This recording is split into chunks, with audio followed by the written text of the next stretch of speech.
It's really great to see so many faces again. And I have to start by apologizing for losing my voice in Cambridge.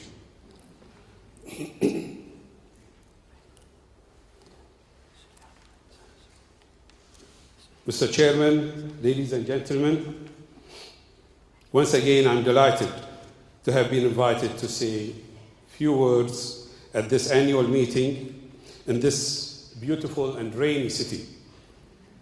This is my fourth visit, and for this privilege, I extend my sincere thanks and appreciation to the Gulf Research Center and, of course, to its chairman, Dr. Abdullatif Rashid Al-Zayani. I hope that this year's prestigious gathering will build on the achievements of the previous meetings, where once again our different backgrounds and experiences will, I am sure, prove invaluable. I only wish that today I could say that the situation in the Middle East has improved since I was here last year. I fear I cannot.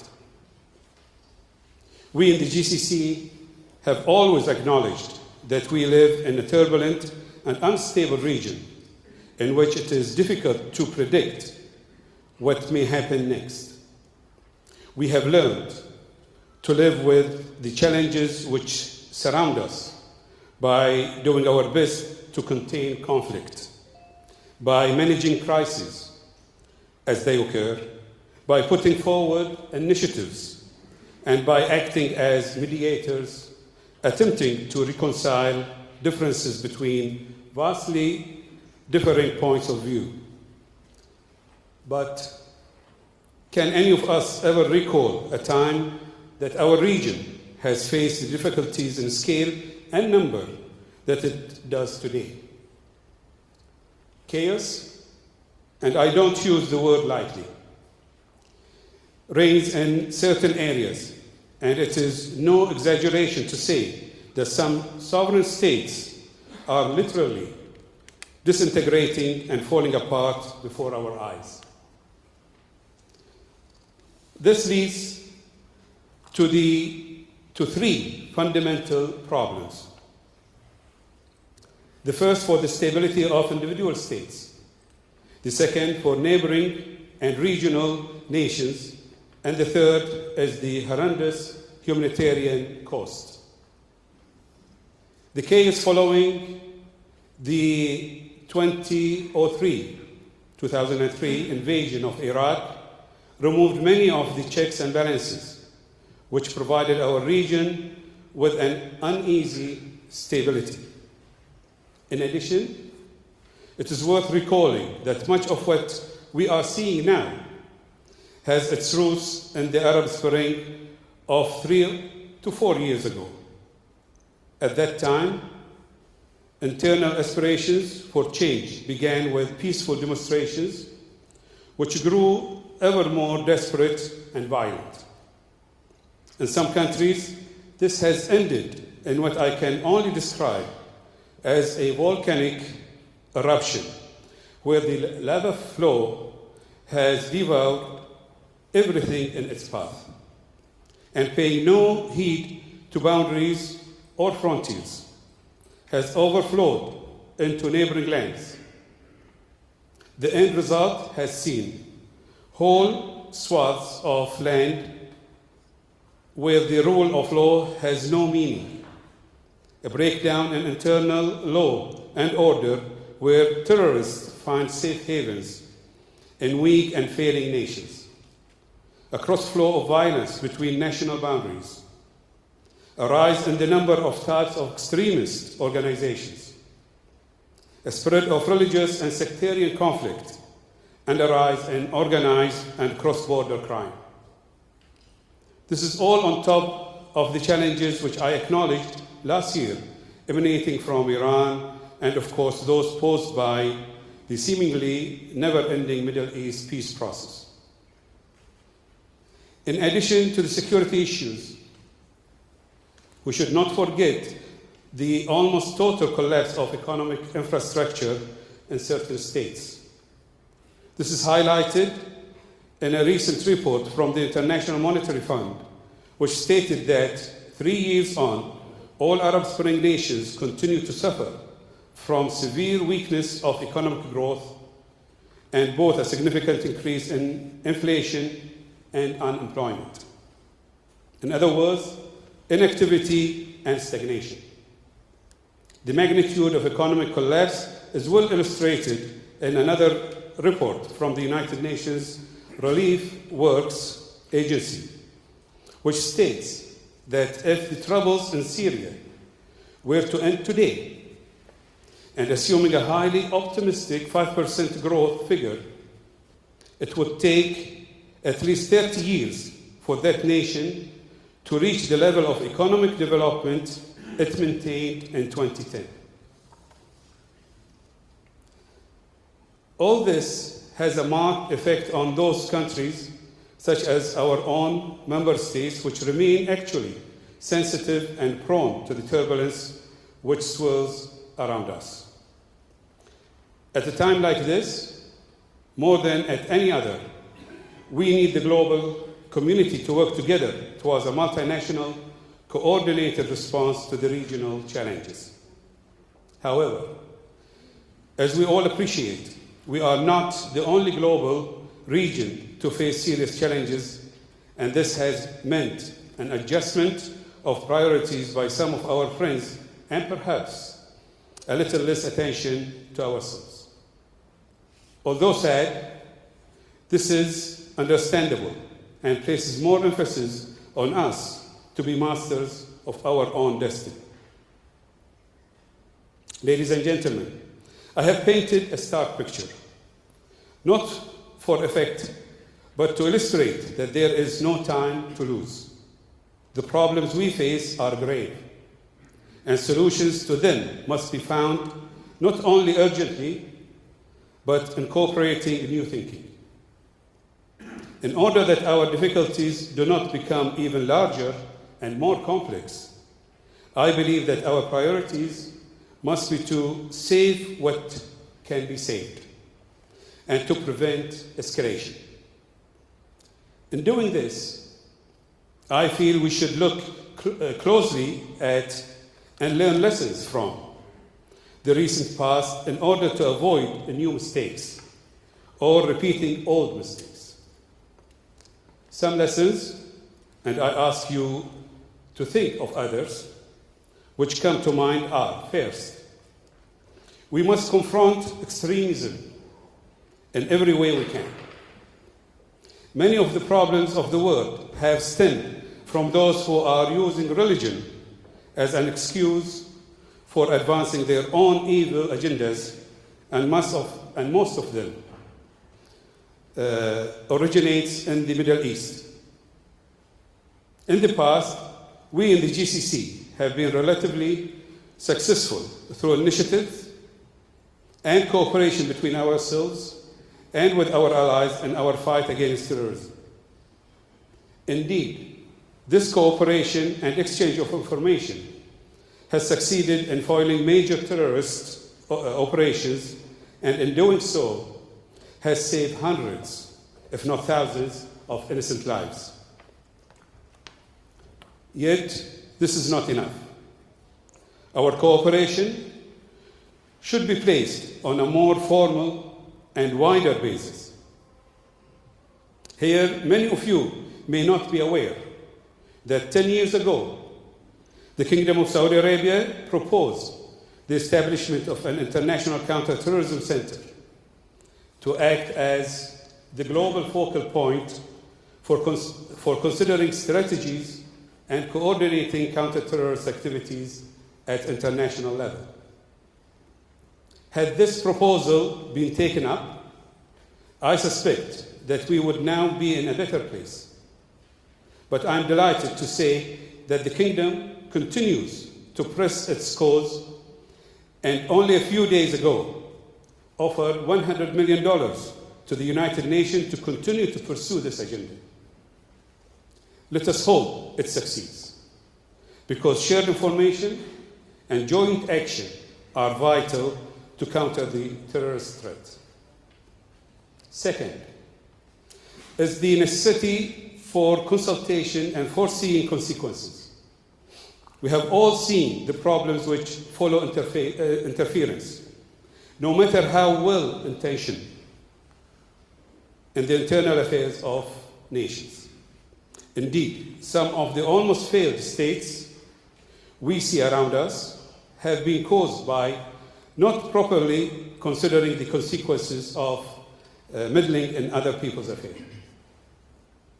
The lesson from this is that not only must deep thought be given before any action is considered, but also consultation must be carried out with those who are in a position to give balanced advice. I would say that the GCC nations are traditionally, historically, culturally, geographically, and also religiously placed to provide such advice. In the military, there is a saying that time spent in reconnaissance is never wasted. The same can be said for consultation. In this context, I believe that the GCC initiative in Yemen is a good example of how nations can help each other. Although far from a final solution, at least that unhappy nation has been given a chance through, and this is really a keyword, inclusive diplomacy and external support. Third, I believe we must consider closely the difference between democracy and good governance. For too long, many of our global friends have tried under different guises to impose their brand of democracy upon the nations of the region. At the top end of the scale, this has been done through force. The 2003 invasion of Iraq is a good example. Lower down the scale, this has been done through active encouragement and aid, including military activities, to support local dissidents and activists, leading to the overthrow of the government. And at the bottom of the scale, through encouraging dissatisfaction, usually unintentionally, by linking in with dissident groups. I am not doubting the good intentions of those, particularly the Western democracies, who carry out such activities. But I do believe the time has come for these nations to realize that there is not a one-fits-all recipe for democracy in the region.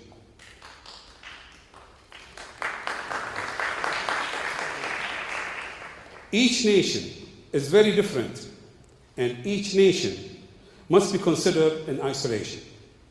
For instance, as is well recognized now, the aftermath of 2003 Iraq invasion was a disaster because of a lack of forethought and planning. Similarly, I wonder if more consultation and thought of the consequences of assistance to the Arab Spring uprisings might have led to happier endings. We in the GCC are not against change. We understand fully that the winds of change are blowing, and each of our member states has good governance at the very top of our priorities. Indeed, as I often say, we embrace evolution but not revolution. Political reform must be gradual, well calculated, and at a pace that will not end up with destabilization for the concerned country, its neighbors, or even the region or further afield. The fourth lesson is that we have probably not striven as much as we could to strengthen regional cooperation between all nations who have security and stability high on their own agendas. This, of course, is easier to say than to do. But the fact is that without communication, there will be no cooperation. And without cooperation, there will be no trust. And this is often best achieved through a systematic arrangement. For instance, if our aspirations for an international counter-terrorist center are realized, there will be a ready-made focal point for dialogue which can only enhance trust. A major lesson that we in the GCC have learned is the absolute necessity to work together in all fields, and particularly because of its importance in security. Last December, at the annual meeting of the GCC Supreme Council, our leaders acknowledged this fact and directed the formation of a GCC Military Unified Command headquarters to better integrate the activities of our military forces. The establishment of a GCC pole to coordinate activities to counter serious cross-border crime, and importantly, the establishment of a GCC Academy for strategic defense and security studies, which will allow senior officers, civil servants, and others to consider all threats and hazards which might destabilize the GCC. I put to you that these establishments could be the genesis for closer regional cooperation through the inclusion of allied liaison officers within the military headquarters and GCC pole, and invitations to friendly nations to send representatives to attend the academy. Those are the main lessons to be learned from the current turbulence we find ourselves in. At least they are the ones that my staff and I have come up with. I am sure there are many more, and I'm equally sure that you, with your range of specializations and experience, will think of them. I only ask that you provide feedback. In addition to the lessons, there are two elements which I feel need to be revisited and addressed. Firstly, this will come as no surprise to everyone present. The Palestinian issue has been running sore within the region and does need to be resolved urgently to the satisfaction of all parties. It is seen by our people as an issue in which the Western democracies have a totally different concept of the rights and freedoms of individuals. The Israeli army's recent invasion of Gaza and its total disregard for the plight of women, children, and other innocents has done nothing to improve the situation.